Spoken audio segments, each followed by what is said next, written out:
Hi, I'm Alia Ishak. This is the Green Beehive, where we host business leaders and experts from different industries to discuss the transition towards sustainability, providing you with insights and solutions from all sectors of business. Let's go over to Ed. Thank you, Alia, and welcome everybody to the Green Beehive podcast. On this episode, we have Naila Khairallah, who is an environmental sustainability consultant.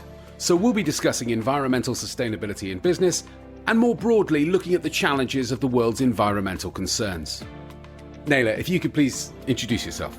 Great. Hi, Ed. I'm an environmental consultant for over 30 years. My role is to tackle environmental challenges of either existing industrial sites or future sites with predicted environmental problems. A mine, it could be a pipeline, power plants. I trained as a geologist in Lebanon, then in the USA, before choosing this environmental career path. So a pretty basic question to start with, Naila. What is environmental consulting and who does it benefit?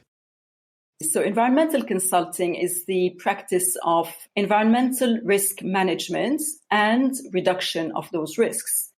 On behalf of a client, this could be a regulator, public or private companies, lenders, individuals. So this is what an environmental consultant do. Now, the main environmental issues the consultants look at, it's climate change, air and noise pollution, contamination of soil and water, which we did a lot in the past, biodiversity loss, wildlife conservation. There is depletion of resources, waste management is a big one. So the consultant would ensure compliance with applicable regulations and best practice. Obviously, in other words, an environmental consultant finds a solution to environmental problems, determining the extent of pollution and its impacts on human and the environment. Obviously, consultants remove pollution by a specific remedial technology.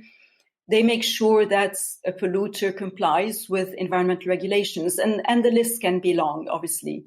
In terms of who benefits from these services, the client does, as they receive a solution to their problem. They're paying for the consultant, and that keeps them out of trouble and protects their reputation. That sounds like a lot of very different factors. How are they all linked? Are they all linked? That's true. They are definitely linked.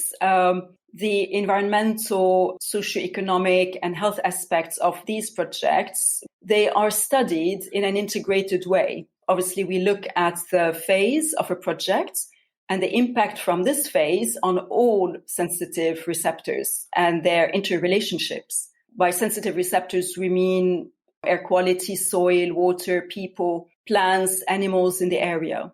To give you an example of this interrelationship, let's say construction noise, which is exceeding permissible levels. It can impact not only the community that lives nearby, but also the animals. So both socioeconomic and ecological aspects must be addressed. Another example could be a pollution incident or spill of a harmful substance. This can impact the soil, the underlying groundwater, which may be used by communities to drink, surface water like a river or lake, impacting aquatic species.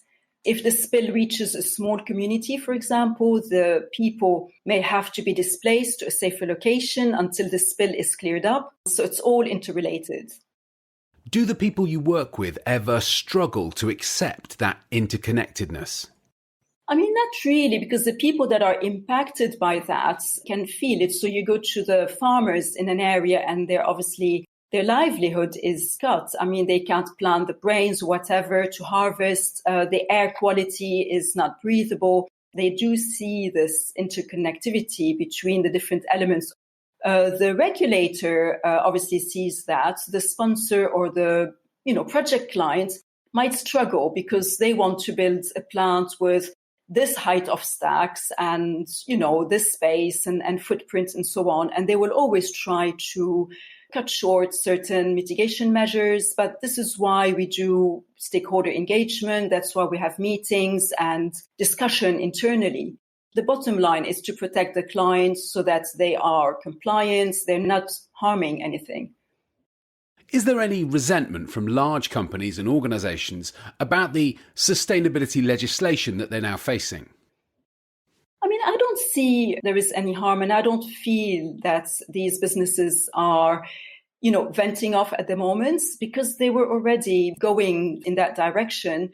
They really started changing from a ticking box exercise to really become sustainable from within. Obviously, what's going to happen now with all the changes with climate change means more stringent standards, means they have to look after their emissions and curb them. I mean, they might perceive that they are going to pay more for that, but eventually you can be nimble and find a new technology that might save you energy as well. So it's a two-way street here. Yes, I get you. Okay. And has recent legislation meant that there's more of a need for environmental consultants? I mean, there was a great need for environmental consultants back in the 70s and 80s in the USA, where I started. And it was really soil and groundwater remediation. There were huge polluted sites. I mean, it was the obvious stuff that we don't do today. Things developed over the years into doing impact assessment, literally projecting, looking at a future plant and modeling and deciding, okay, this plant will impact the air and soil and water, and then come up with mitigation measures to make sure the site, before it is built, it's not going to pollute. Now it's something different. I mean, now we need to look at, and this is new, the social element of things, stakeholder engagement, human rights. More recently, we're going to look much, much more at sites that are adding to global warming. So what are the drivers for companies and organisations to take steps towards environmental sustainability? As you said, in the past, it was literally a ticking box exercise. So they had to make sure they're compliant with regulations, so they're not fined, etc. I think, again, things have changed over the last 10 to 15 years, and companies started adopting and embracing sustainability from within, and not because they need to look sustainable, but, starting from the center. This came about with, I think, increasing customer demand for greener and cleaner technologies. Other drivers for companies is protecting their image and reputation. Also, companies want to have a competitive edge by greening their operation. And of course, they want to attract investment. Now, more and more lenders are no longer financing polluting projects like coal and other fossil fuels. This is another driver. And some multinational companies are even setting up a more aggressive agenda, like the climate pledge. I'm sure you know of Amazon. They want to achieve net zero carbon emissions by 2040. So that's 10 years sooner than the Paris Agreement requirements. And a lot of multinationals are following their steps. Okay, yeah. You mentioned carbon capture, and we'll be looking into technologies like carbon capture more on this podcast series. But what's the current state of the technology and the legislation around carbon capture in the world at the moment? The problem is it's taking too long to do the studies. I mean, you need to study everything, because the idea is to drill very deep boreholes and inject this carbon very deep, much, much deeper than the ones we use, like groundwater and so on. It's very costly. It was controversial a few years ago, and they are doing these studies. They've been doing this for years.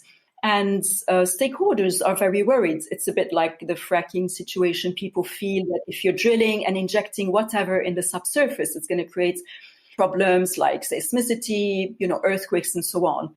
But all these technologies are now moving much faster, because we do need to hold this carbon. And of course, there are today other technologies than just sequestration into deep boreholes. Yeah.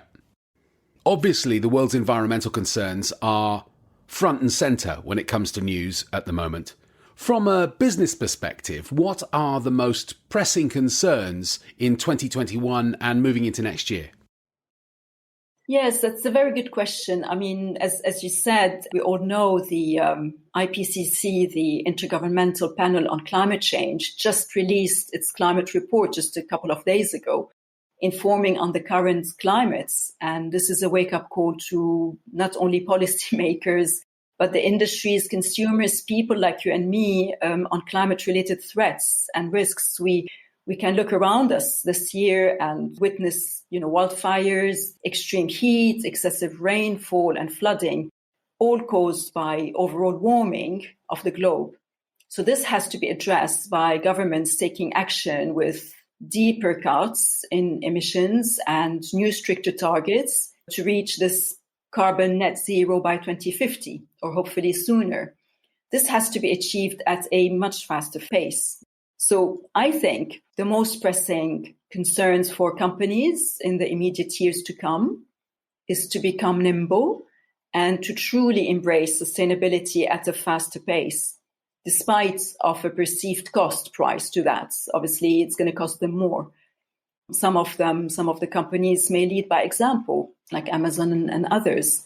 I also think that not only the industry, but both industry and the environmental consultants that are supporting them, they have to quickly adapt and gain new skills to meet the new requirements.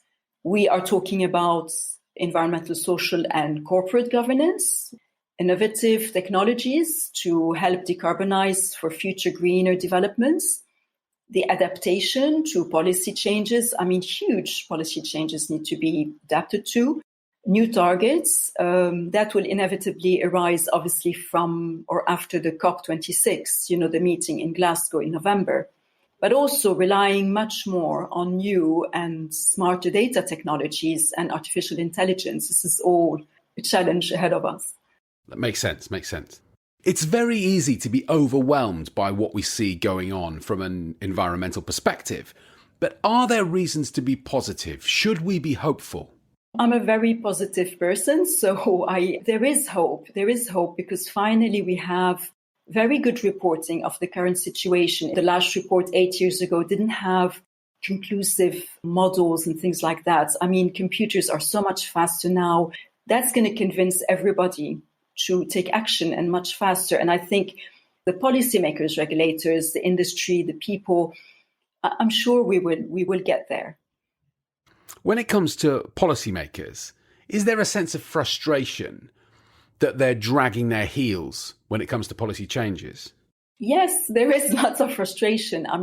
Policymakers are taking a very long time. We've been talking years and years and years talking about carbon capture, about, electrifying cars and so many more things.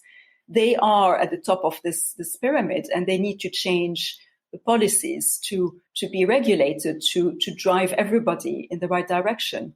So hopefully this frustration will be less and less. Without wanting to put you on the spot, let's have a look at what the future might hold. If businesses are able to adapt and adopt the changes required, how is business going to look from an ecological standpoint in 10 or perhaps 20 years?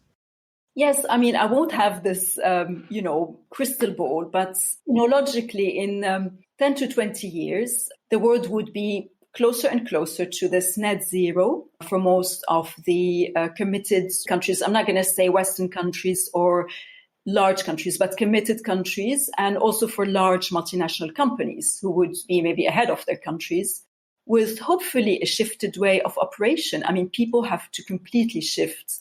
Assuming these businesses can adopt to the required changes, I think they would be focusing on not only cleaning and closing obsolete polluting sites, but also there would be continuous R&D, and that's really important, and investment in R&D in cleaner, innovative technologies, particularly in carbon capture. Cars would be mostly electrified. Energy would be mostly renewable. That's me being positive.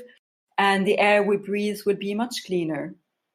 For me, this is a very, very exciting time ahead of us, where sustainability has finally a space in our society and people are driving the change.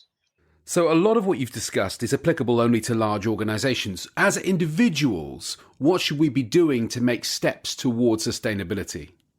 Yeah, I think as individuals, and I remember reading this when I was living in the States, and that was like a logo at the US EPA saying, whatever you do, the small step you make makes a big difference. And I think it's a cliche, but it's literally going to help if we all start doing from, starting at home, doing your proper recycling, because we've been talking about that for the last 30 years. You need to think about your carbon footprints. If every individual works on their own carbon footprint, we're going to be fine. If you think of your carbon footprint, you're not going to buy the wrong product, you're not going to buy the wrong car. That takes you a long way. In your opinion, has there been a shift in mindset from an ecological standpoint? I do see it. I mean, I come from Lebanon, and when I visit, where you could barely see anything, it's not the government, it's the people driving the change. I'm volunteering in Lebanon on environmental projects. Tiny little villages, they want to recycle, they want to have solar panels to reduce, their footprints and so on. So this is a tiny place, very much in trouble. And this is where they want to be. So I think there is a major change in people's minds and the way they live. Thank you very much, Naila. I had thought that our conversation would be a pretty somber one, but it's fantastic to end on a relatively positive note. So thanks for that, and thank you very much for coming on the podcast. Thank you.